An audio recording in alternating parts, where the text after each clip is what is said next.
तो परमेश्वर ने एक सत्संग के माध्यम से हमें बड़े प्यार से समझाया है कि यदि आप ऐसे भी अपने किसी भगत भाई बहन के आप अपने किसी रिश्तेदार के घर पे जाते हो या किसी यार दोस्त के घर पे जाते हो, पहली बात तो पुण्यात्माओं, इस भक्ति मार्ग में आने के बाद भक्तों का ना तो कोई यार दोस्त होता है, ना किसी बहन की कोई सहेली होती है।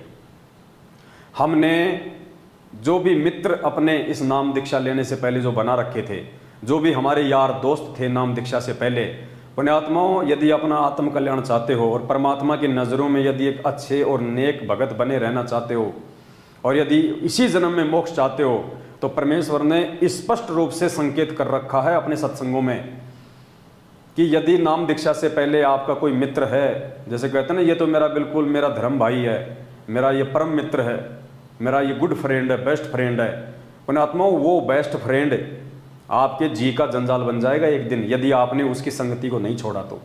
भक्ति मार्ग में आने के बाद या तो उसको भी समझा बुझा के ज्ञान बता के परमात्मा के मार्ग से जोड़ने का हम प्रयास करें।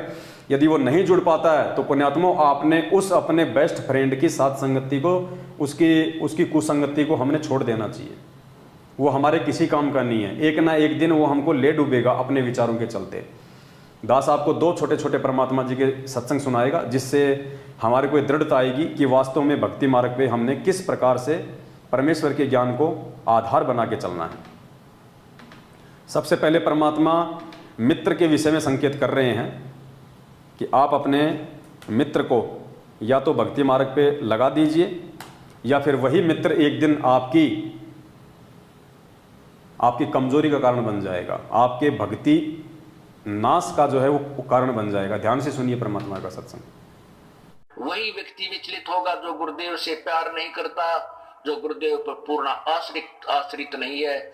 जैसे आप सत्संग में आते हो, यहाँ भी एक दूसरे से यारी जोड़न में लागे रहते हो, तो फिर वो भी आपको हानि कर जाए, क्योंकि काल वहां पर हो सकता है आपके किसी यहाँ बने हुए मित्र के रूप में खड़ा हो जाए और आप उसके साथ साथ उस दूसरे स्थान पर जा पहुंचो। इसलिए हम परमात्मा कहते हैं, गुरु को तजय बजय जो आना, तापसवा को फोकट ज्ञाना।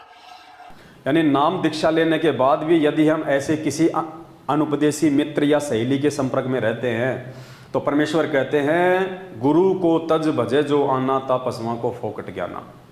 पुण्यात्माओं, एक एक पॉइंट पे हमने बहुत गहनता से विचार करना है। बड़ी मुश्किल से बिल्ली के भाग का ये छीका टूटा है अब की बार, जो परमपिता परमात्मा ने हमें अपनी शरण में लिया है, ये अनमोल ज्ञान दिया है। पुण्यात्माओं, ये गोल्डन चांस है, ये मौका, ऐसा महासंयोग असंख्य जन्मों के बाद में, असंख्य युगों के बाद में आता है।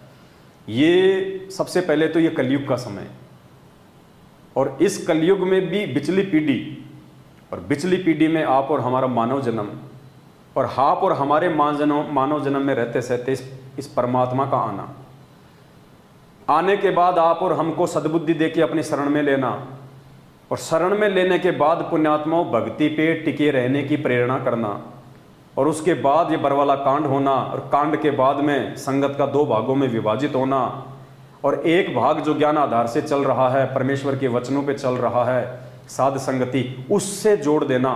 पुण्यात्माओं, ये महासंयोग है। ये असंख्य युगों के बाद अगर किसी का बैठे तो बैठे, वरना कोई चांस नहीं है। तो हमने अब की बार मौका चूकना नहीं है, कोई लोक लाज शर्मा शर्मी नहीं करनी, हमने कोई देखा देखी में नहीं चलना, भेड़ चाल में नहीं चलना। गुरु जी का भाई गोबर खारा खाने दो, हमने तो जो परमात्मा ने खाने के लिए आदेशित किया वही खाना है। हमने देखा देखी में नहीं चलना, किसी के पीछे नहीं चलना। गुरु जी की बेटी क्या कर रही है, गुरु जी की बेटी क्या बोल रही है, गुरु जी का भतीजा क्या आदेश दे रहा है, कोऑर्डिनेटर क्या मनमुखी काम कर रहा है, नामदान संचालक क्या तानाशाही आदेश दे रहा है, हमने इन सब बातों पे बिल्कुल भी विचार नहीं करना है। विचार ना करने का मतलब हमने उनकी ऐसी बेहुद्दी बातों पे, जो कि हमारे गुरुदेव के ज्ञान से मेल ना खाएं, हमने ध्यान ही नहीं देना।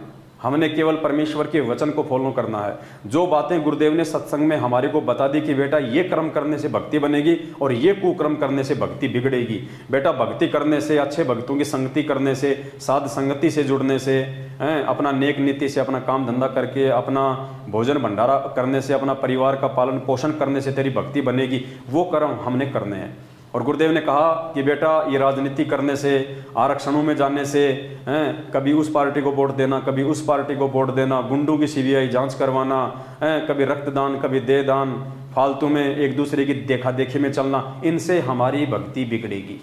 तो पुण्यात्माओं, ये ज्ञान मार्ग है, और ज्ञान मार्ग में ज्ञान को आधार बना के ही आगे जो है बढ़ा जा सकता है, दूसरा और कोई भी तरीका नहीं है। तो एक तो परमात्मा ने हमारे को मित्र के विषय में बता दिया, जो हमारी माता बहनें हैं, जिनकी कोई सहेलियां हैं, और जो नाम दीक्षा लेने के बाद भी उन सहेलियों का मोह नहीं छोड़ पा रही हैं, और अपना काफ़ी समय उनकी कुसंगति में बैठ के बर्बाद कर देती हैं इधर उधर की बातों में। तो ये एक संकेत है परमात्मा का, समय रहते समझ जाएंगे तो इसमें आपकी भलाई है, वरना फिर नुकसान तो इसका उठाना पड़ेगा।